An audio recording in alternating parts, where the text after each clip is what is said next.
നമസ്കാരം. നമ്മുടെ popular front ഭീകരരെല്ലാം ഉടനെ പുറത്തിറങ്ങുമെന്ന റിപ്പോർട്ടുകളാണ് പുറത്തു വരുന്നത്. പുറത്തിറങ്ങുമെന്ന് പല ആൾക്കാരും പറയുന്നുണ്ട്. അതിന്റെ അടിസ്ഥാനം എന്ന് പറയുന്നത് കഴിഞ്ഞ ദിവസം സുപ്രീം കോടതിയുടെ ഒരു പ്രസ്താവനയാണ്.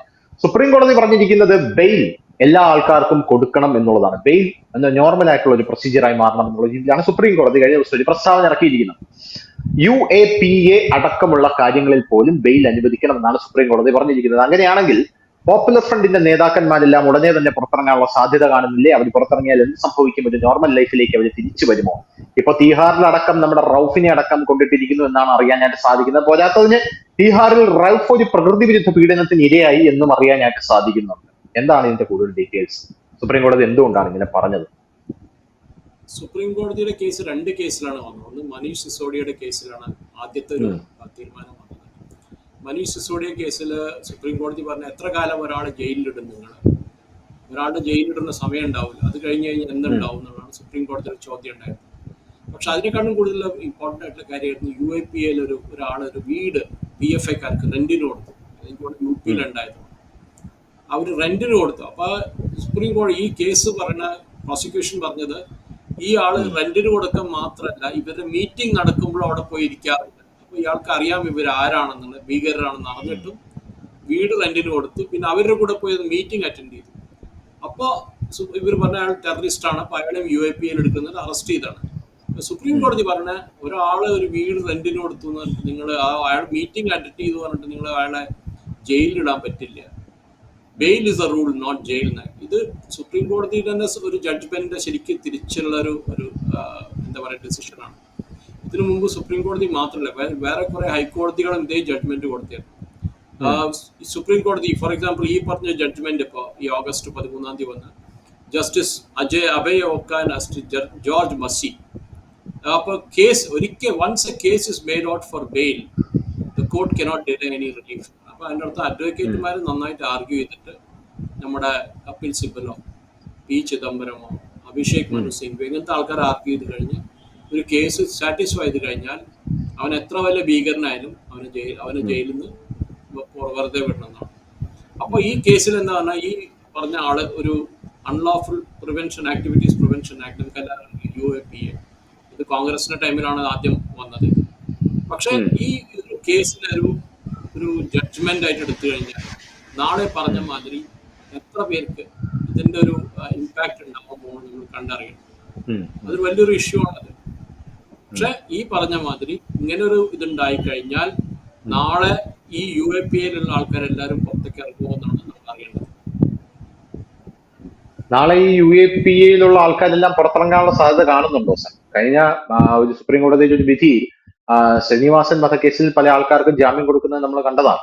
അപ്പൊ ഈ പോപ്പുലർ ഫ്രണ്ടിന്റെ ആൾക്കാരൊക്കെ ഇതിൽ പുറത്തിറങ്ങി വരാനുള്ള ഒരു സാധ്യത തെളിയുന്നുണ്ടോ? തെളിയുന്നുണ്ടെങ്കിൽ അവരത് ഗംഭീരമായിട്ട് ഉപയോഗിക്കും എന്നുള്ള കാര്യത്തിൽ തർക്കമില്ല, അല്ലെ? ആണ്.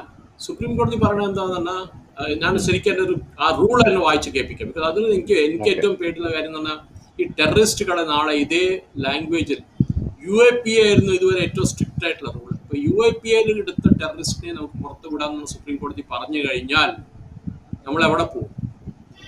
അതാണ് നമുക്ക് ചോദിക്കാനുള്ള ചോദ്യം. നമ്മൾ നാളെ ഏത് ടെററിസ്റ്റിനും ഇറങ്ങി പോകാൻ പറ്റും ജയിലിൽ നിന്ന്. So the rule also made once a case is made out for the grant of bail, the court cannot decline. അപ്പോൾ സുപ്രീം കോടതിയുടെ കേസ് മാത്രമല്ല, സുപ്രീം കോടതി പറഞ്ഞിരിക്കണേ എല്ലാ കോടതികൾക്കും ഇത് ഫോളോ ചെയ്യണമെന്നാണ് പറഞ്ഞിരിക്കണേ. മുൻസിഫ് കോടതി തൊട്ട് ഡിസ്ട്രിക്ട് കോടതി തൊട്ട് സ്റ്റേറ്റിലെ ചെറിയ ചെറിയ കോടതികളും പിന്നെ ഹൈക്കോടതിയും പിന്നെ അവിടുന്ന് നെക്സ്റ്റ് ലെവലിലേക്ക് വരുന്ന എല്ലാ കോടതികളും ഈ കേസിൽ ഇങ്ങനെ ഒരു റൂൾ ഫോളോ ചെയ്യണമെന്നാണ് പറയുന്നത്.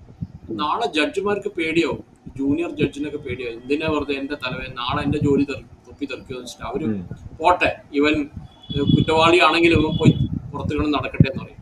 നമ്മുടെ നാട്ടിൽ കുറെ പാർട്ടികൾ കിടപ്പുണ്ടല്ലോ ഉള്ളില് ജയിലില്, അതേമാതിരി അവരൊക്കെ ഇറക്കി വിടും ചിലപ്പോൾ ഈ കേസ് പറഞ്ഞിട്ട് ഇതേ കേസ് പറഞ്ഞു. അപ്പൊ ഈ കേസിൽ എന്താന്ന് പറഞ്ഞാൽ ഈ ഒരു ജലാലുദ്ദീൻ ഖാൻ എന്നൊരു കോൺസ്റ്റബിൾ ഉണ്ടായിരുന്നു, റിട്ടയർഡ് കോൺസ്റ്റബിൾ. അയാളാണ് ഈ UAPA പ്രൊവിഷൻസിന്റെ ഉള്ള വന്നത്. അതിപ്പോ ഡിഫക്റ്റ് ആയി, നമുക്കറിയാലോ ഇന്ത്യൻ പീനൽ കോഡ് ഇല്ല, അതിന് വേറൊരു നമ്മുടെ ന്യായ സംഹിത BNS. അപ്പൊ NIAയുടെ ഒരു കോൺസ്പിറസി തിയറിയിൽ ഇദ്ദേഹം പോപ്പുലർ ഫ്രണ്ട് ഓഫ് ഇന്ത്യയുടെ ആൾക്കാർക്ക് അയാളുടെ ഫസ്റ്റ് ഫ്ലോറിൽ ആ വീട് റെന്റിന് കൊടുത്തു. ഉം. അങ്ങനെ ഞാൻ പറഞ്ഞ മാതിരി ഇതിനു മുമ്പ് മീറ്റിംഗ് ഒക്കെ അഡ്രസ് ചെയ്യാറുണ്ട്, മീറ്റിങ്ങിനോട് പോയി ഇരിക്കാറുണ്ട്, അവരെന്താ വർത്തമാനം പറയുന്നൊക്കെ കേൾക്കാറുണ്ട്. ഉം. അപ്പൊ ഈ പറഞ്ഞ മാതിരി ഈ പട്നയുടെ അടുത്തൊരു സ്ഥലമാണ് ഇതിന്റെ അഹമ്മദ് പാലസ്, പുൽവാറി ഷെരീഫ് എന്ന് പറയും, ഉം. അവിടെയാണ് ഈ ഉം. പാർട്ടി ഉണ്ടായിരുന്നത്. അങ്ങനെയാണ് ഒരു ഉം. കോൺസ്പിറസി തിയറി ഉണ്ടാക്കിയത്. പക്ഷെ സുപ്രീം കോടതി പറഞ്ഞു ഈ കോൺസ്പിറസി തിയറി ഇനി പണിക്ക് വരില്ല.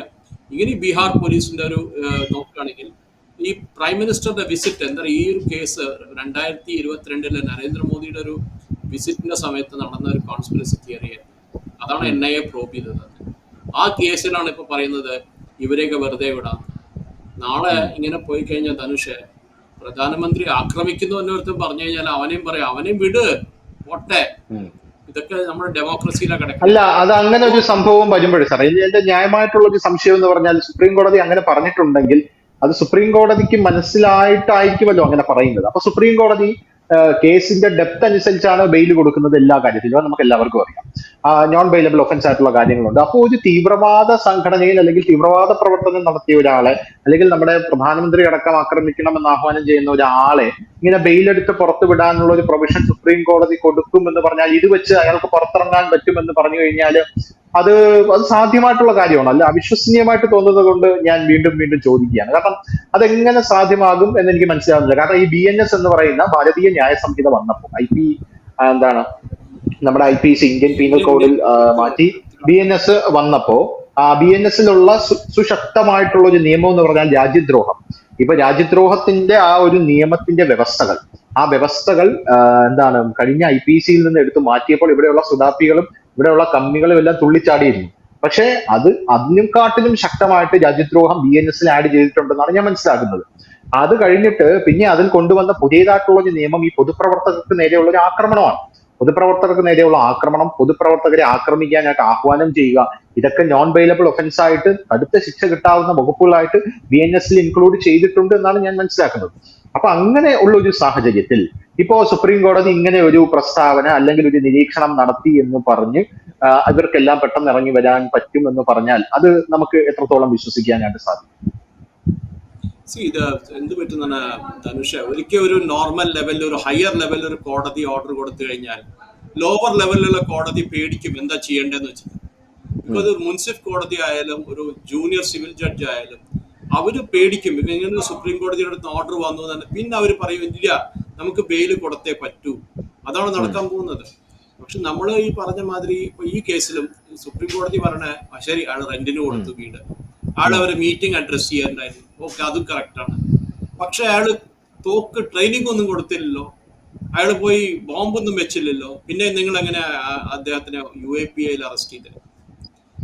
ഇവിടെ സുപ്രീം കോടതി പറഞ്ഞ ബോംബ് വെക്കണ വരെ ഒരാൾ ടെററിസ്റ്റ് ആവില്ല. ബോംബ് വെച്ച് കഴിഞ്ഞിട്ട് ബോംബ് പൊട്ടി ആൾക്കാരെ വെച്ച് കഴിഞ്ഞാൽ അപ്പോഴും ടെററിസ്റ്റ് ആവും. ഇത് എവിടത്തെ എനിക്ക് മനസ്സിലായിട്ട് ഒരു സ്ക്യൂഡ് ലോജിക്കാണ്. നമ്മൾ ടെററിസ്റ്റ് ആക്ട് പ്രിവെന്റ് ചെയ്യാനാണ് നോക്കണം. നമ്മൾ ഈ പ്രിവെന്റ് ചെയ്യാൻ നോക്കണതിന് പകരം നമ്മൾ ചെയ്യുന്നത് എന്താണ്? നമ്മൾ ഈ സുപ്രീം കോടതി പറഞ്ഞ മാതിരി ഈ ഒരു യുണീക്ക് സിറ്റുവേഷനിൽ നമ്മൾ ടെററിസ്റ്റിനെ അറസ്റ്റ് ചെയ്യുമ്പോൾ ആ ടെററിസ്റ്റിന് നമ്മൾ എങ്ങനെയാണ് ബെയിൽ കൊടുക്കുക? UAPA മാതിരിയുള്ള ചട്ടം കൊണ്ടുവരാൻ കാരണം എന്താന്ന് പറഞ്ഞാൽ ഈ പർട്ടിക്കുലർ ടെററിസ്റ്റ് ആക്ടിന്റെ ഇതില് അവര് കൊണ്ടുവന്നിരിക്കുന്ന റൂള് ഈ റൂളിൽ ബെയിൽ കൊടുക്കാന്നാണ് പറഞ്ഞിരിക്കുന്നത്. ആ ബെയിൽ കൊടുത്തു കഴിഞ്ഞാൽ പിന്നെ നാളെ ആർക്കാണ് പേടി ഉണ്ടാവുക? ഏതൊരുത്തിനും ഇറങ്ങിപ്പോയില്ലേ കോടതിയിൽ നിന്ന്? അവനറിയാം സുപ്രീം കോടതി പറഞ്ഞു ബെയിലാണ് റൂള്, നോട്ട് ജയിൽ.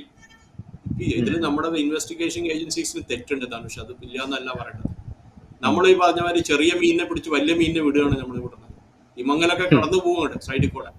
ഇത് ചെറിയ ആൾക്കാരെ പിടിച്ച് നമ്മുടെ നാട്ടിലുള്ള ഇവിടുത്തെ മർഡർ നടക്കുമ്പോൾ, പൊളിറ്റിക്കൽ മർഡർ നടക്കുമ്പോൾ മെയിൻ ആയിട്ടുള്ള ആൾക്കാരെ പിടിക്കില്ല. അവരപ്പോഴും ഉള്ളിൽ അവിടെ കിടക്കും. കേരളത്തിൽ ഇത്ര UAPAക്കാരുണ്ട്. അപ്പോൾ അവരൊക്കെ എന്ത് ചെയ്യും? അവരൊക്കെ ഇറക്കി വിടും. അവരൊക്കെ ടെററിസ്റ്റ് അല്ലാന്ന് തന്നെ ഇറക്കി വിടും. പ്രിവെൻഷൻ ഓഫ് UAPA തന്നെ ഒരു ഡിസ്റ്റർബൻസസിന്റെ ആക്ട് ആണ്. നിങ്ങളൊരു ടെററിസം ചെയ്തു എന്നല്ല, ഒരു കോൺസ്പിറസി ഇൻവോൾവ് ആണെങ്കിലും നിങ്ങൾ പക്ഷേ ഇങ്ങനത്തെ ഒരു ന്യായം കൊണ്ടുവന്നു കഴിഞ്ഞാൽ നാളെ നമ്മുടെ ജയില് കാലിയാക്കാനാണോ സുപ്രീം കോടതിയുടെ പ്ലാൻ എന്ന് മനസ്സിലാവുന്നില്ല. ബിക്കോസ് ജയിലിൽ സ്ഥലമില്ല. നമുക്ക് ജയിലിൽ ഇപ്പോൾ ഇംഗ്ലണ്ടിൽ അതാണ് ഉണ്ടാവുന്നത്. ഇംഗ്ലണ്ടില് അവിടുത്തെ ഗവൺമെന്റ് പകുതി മുക്ക ആൾക്കാരെയും ജയിലിലുള്ള റേപ്പിസ്റ്റും മർഡറേഴ്സിനെ ഇറക്കി വിടാൻ പോവാണ്. സ്ഥലമില്ലാന്നോ ആലോചിച്ചു.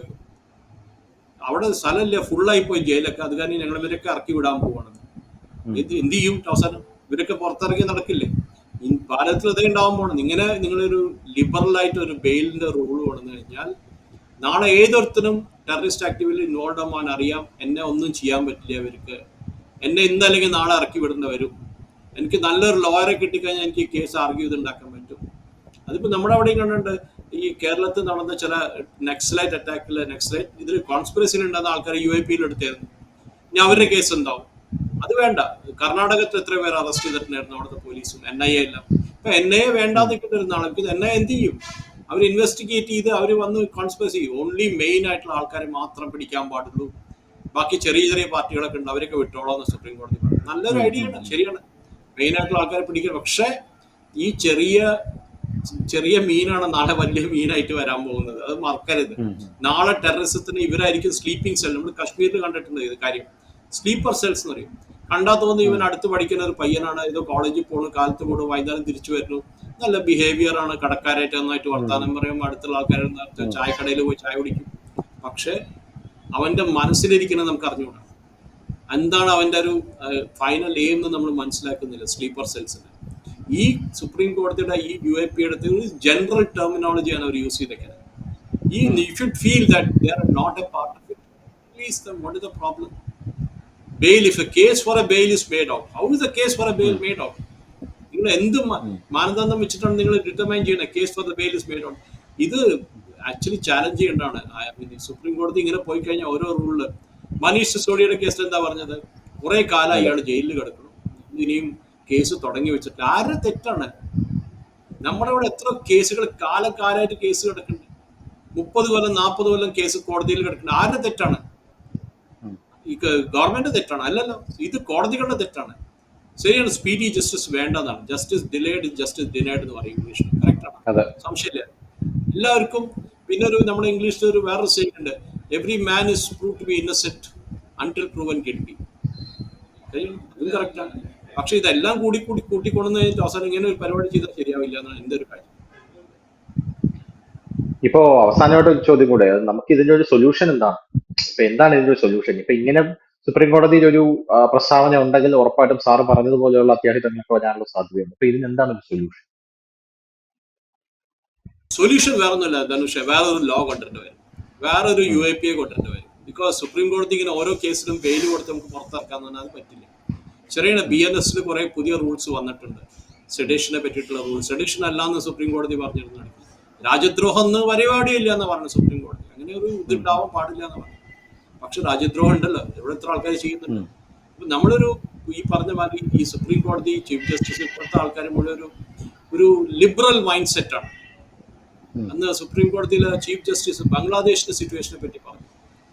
ബംഗ്ലാദേശിൽ നടന്ന ഭാരതത്തിൽ നടക്കാൻ പറ്റും. ഒരു ചീഫ് ജസ്റ്റിസ്, ഒരു കോൺസ്റ്റിറ്റ്യൂഷണൽ ബോഡിയുടെ ഹെഡ് ഇങ്ങനെ പറയുന്നത് നാളെ ഇലക്ഷൻ കമ്മീഷണർക്കും പറയാലോ, നാളെ വേറെ ആർക്ക് വേണമെങ്കിൽ അങ്ങനത്തെ സ്പീച്ച് കൊടുക്കാൻ. ശരിയാണോ അത് ചെയ്യണത്? ഇതാണ് നമ്മൾ ചോദിക്കേണ്ടത്. ഒരു കോൺസ്റ്റിറ്റ്യൂഷണൽ ഹെഡ് ആയിരിക്കുന്ന സമയത്ത് you are not suppose to make political statements. നിങ്ങൾ പൊളിറ്റിക്കൽ സ്റ്റേറ്റ്മെന്റ്സ് ആണ് ചെയ്യുന്നത്. നിങ്ങൾ എന്തിനാ you are playing to a gallery എന്ന് പറയും ഇംഗ്ലീഷ്. നിങ്ങൾക്കറിയാം നിങ്ങളുടെ ഒരു ഈക്കോ സിസ്റ്റം ഉണ്ട്, JNU ആയാലും ജാദവ്പൂർ യൂണിവേഴ്സിറ്റി ആയാലും ഇങ്ങനത്തെ പാർട്ടികൾ, അവർക്ക് വേണ്ടിയിട്ടാണ് നിങ്ങൾ ചെയ്യുന്നത്. ഇങ്ങനെ പോയി കഴിഞ്ഞാൽ നമ്മുടെ ഈ കൽക്കട്ടയിൽ നടന്ന മർഡറിന്റെ കേസുമാതിരി ഒരു പേടി ഉണ്ടാവില്ല ആൾക്കാർക്ക്. അവർക്കറിയാം ഞാൻ എന്ത് ചെയ്താലും എന്ത് കുറ്റം ചെയ്താലും എന്നെ അവിടെ നിന്ന് ജാമ്യത്തിൽ ഇറക്കി കൊണ്ടുപോകാൻ പറ്റും. ആ ഒരു പേടി ഇല്ലാത്തപ്പോഴാണ് ഇനിയും നമ്മുടെ ഇപ്പൊ ഒരു ഡിജിറ്റൽ യുഗമായതുകൊണ്ട് സോഷ്യൽ മീഡിയ വഴി എല്ലാവർക്കും അതിൻ്റെതായിട്ടുള്ള കൃത്യമായിട്ടുള്ള ധാരണ, ലോയുടെ ധാരണ ഉണ്ട് എന്നുള്ളത് നമുക്ക് അറിയാവുന്ന ഒരു കാര്യമാണ്. കൽക്കത്തയിൽ നടന്നു അത് തന്നെയാണ്. സഞ്ജയ് റോയ് എന്ന് പറയുന്ന ഒരു വ്യക്തി യുവ ഡോക്ടർ ഗ്യാങ് റേപ്പ് ചെയ്ത് കഴിഞ്ഞ് അയാളെ പിടിച്ചപ്പോ അയാൾ പറഞ്ഞ കാര്യം റേപ്പല്ലേ, റേപ്പിന് എത്ര നാളകത്ത് കിടക്കും, അത് കഴിഞ്ഞ് പുറത്തു വരുമെന്ന് എനിക്ക് അറിയാം എന്നാണ് അയാൾ പറഞ്ഞിരിക്കുന്നത്. നിയമം സുശക്തമാകണം എന്നുള്ളത് മാത്രമാണ് ഇതിന്റെ ഒരു വഴി എന്നാണ് ഞാൻ മനസ്സിലാക്കുന്നത്. അപ്പോൾ ആ ഒരു ഘട്ടത്തിൽ പല നിയമങ്ങളും കൊണ്ടുവരുമ്പോഴും കോടതി ആ നിയമത്തിനെ ഡൈല്യൂട്ട് ചെയ്യുന്ന ഒരു കാഴ്ച നമുക്ക് കാണാനായിട്ട് സാധിക്കുന്നുണ്ട്. അതുപോലത്തെ ഒരു സംഭവമാണ് ഇതായിട്ട് നമുക്ക് കാണാനായിട്ട് സാധിക്കുള്ളൂ. പക്ഷെ ഉറപ്പായിട്ടും ഈ ജുഡീഷ്യറി എന്ന് പറയുന്നതും നമ്മുടെ പാർലമെന്റ്, ജുഡീഷ്യറി, പിന്നെ നമ്മുടെ നിയമ സംവിധാനം, ഇത് മൂന്നും ഒരുപോലെയാണല്ലോ നമ്മുടെ രാജ്യത്ത് പ്രവർത്തിക്കേണ്ടത്. അതായത് ഞാൻ മനസ്സിലാക്കുന്നത് നമ്മുടെ പാർലമെന്റിന് എന്തെങ്കിലും പിഴവ് സംഭവിച്ചാൽ അത് നമ്മുടെ സുപ്രീം കോർട്ട്, നമ്മുടെ ജുഡീഷ്യറി ശരിയാക്കും.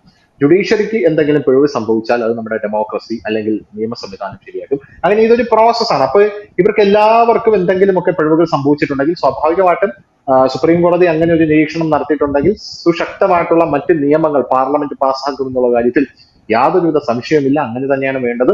PFI ഭീകരർ ഇത് കണ്ടിട്ട് പനിക്കണ്ട, അല്ലെങ്കിൽ ഇത് കണ്ടിട്ട് തുള്ളിച്ചാടണ്ട എന്ന് മാത്രമേ പറയാനുള്ളൂ. അത്രയും പറഞ്ഞുകൊണ്ട് നമുക്ക് നിർത്താം. Thank you sir, thank you so much.